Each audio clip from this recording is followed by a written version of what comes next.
kur ir palikuši dzīvnieki. Un kāpēc nevar kaut to elementāru vietējo mūsu reģionu dzīvniekus, tur ir tukša izmirstības sajūta. Kādi tur turisti vēl labi ar ģimenēm?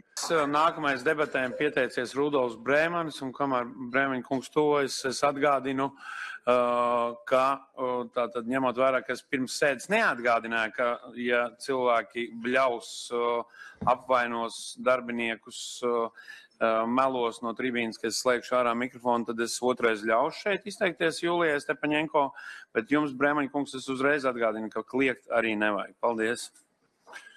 Šoreiz arī neatieksies tas pārējais viss, jo citāts.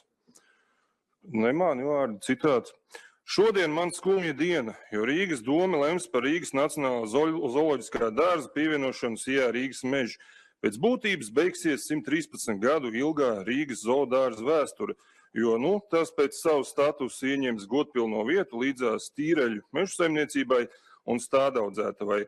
Rīgas zoodārzs piedzima cara laikā, atzima Čakstes laikā, uzplauka Ulmaņa laikā, pārdzīvoja gan Kirchersteina valdības, gan vācu fašistu un Rubika laikus. Ne Bojāram, ne Ušakovam nebija neprātā apstrīdēt Rīgas Nacionālā zooloģiskā dārza tiesības pastāvēt ar savu prātu un lēmumiem.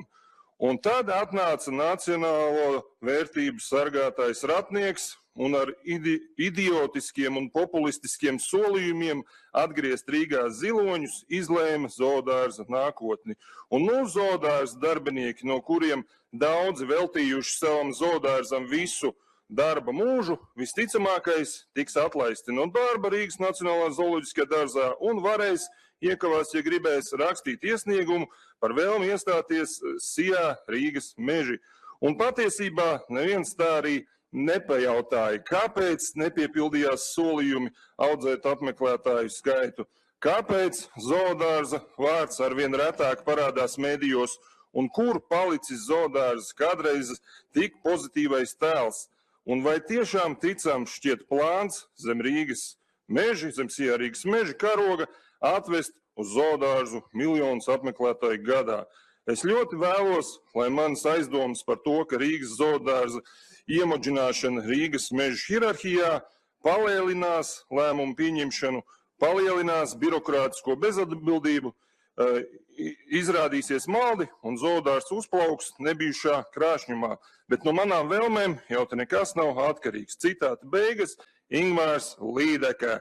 Lūk, jūsuprāt, cilvēks tātad visdrīzāk, kā jūs te teicāt, pretvalstiskais elements ģeopolitiskajos apstākļos, kurš vēl jau vairāk neko nesaprot no zoodārziem un vadības no dzīvniekiem. Ja Latvijā parādiet vēl kādu cilvēku, kurš labāk kaut ko saprast no zoodārziem, un patiešām arī atceroties gan bērnībā, visam 90. gadu, visu 2000, kad viņš vadīja zoodārzu. Zoodārs bija populārs, vēl jau vairāk, viņš pats bija populārs. Tad zoodārza vadītājs bija tik populārs, ka politiķi viņu pat pierunāja iet politikā, jo uz viņa rēķina varēja iegūt papildus procentus un ar viņu kopā ievēlēties, vēl ievilkt līdzi, viņš varēja vēl citus.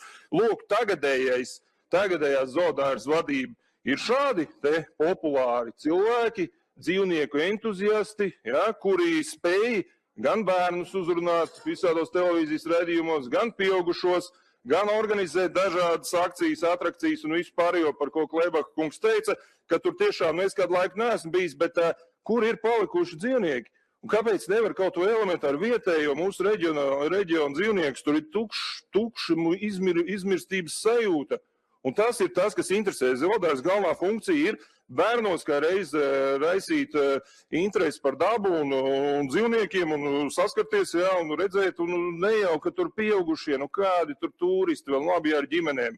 Pieaugušie visi ir bijuši visos pasaules zoodārzos, nebūs mums te nekad nekas tik eksotisks, lai te speciāli kāds brauktu un lai iet uz zoodārzu, palikt vēl viesnīcā 2 dienas tur, mūsu mazajā zoodārziņā, kurš pāris stundās ir izstaigājams. Un katrā valstī ir zoodārs. Tas tiešām ir nacionālais tāds, pilsētas lepnuma lielākās valstīs vai nacionālā goda jautājums, ka ir. Un tas ir domāts bērniem. Principā vietējiem bērniem, un nekas, ka viņi mazāk ir, mēs taču bērndārzu glābējiem cieta jau nedzims 30-40%, te ir jāuztur, jāsubsidē ar valsts, tā skaitā jāiet pie Līdekas, kurš šobrīd ir Saeimā un jāsaka, kur vajag naudu šim te, nevis tagad tikai, lai varētu aizņemties, apvienot ar citu kapitāla sabiedrību, lai varētu uzbūvēt kaut kādu Himulaju māju vai kalnu, un tad cerēt, ka tagad visi 4 reizes gadā Kārtūrs vai citi skries uz turieni. Tas tā nebūs nekad. Tallinas zoodārza apmeklējums arī ir tie paši 300-400 plus mīnus tūkstoši. Nekas tur tāds dižāks nav ar visām lielajām 5 miljonu investīcijām, ko tikko es mājaslapā apskatījos, tagad notiek vai nesen ir bijušas jau, tagad šobrīd tas ir, vienai tur ēkai kaut kādai. Un tur ir cita veida vispār piegājiens vajadzīgs, tā es vēl pataupīšu laiku. Nākamais pieteicies debatēm Edvards Šlesers.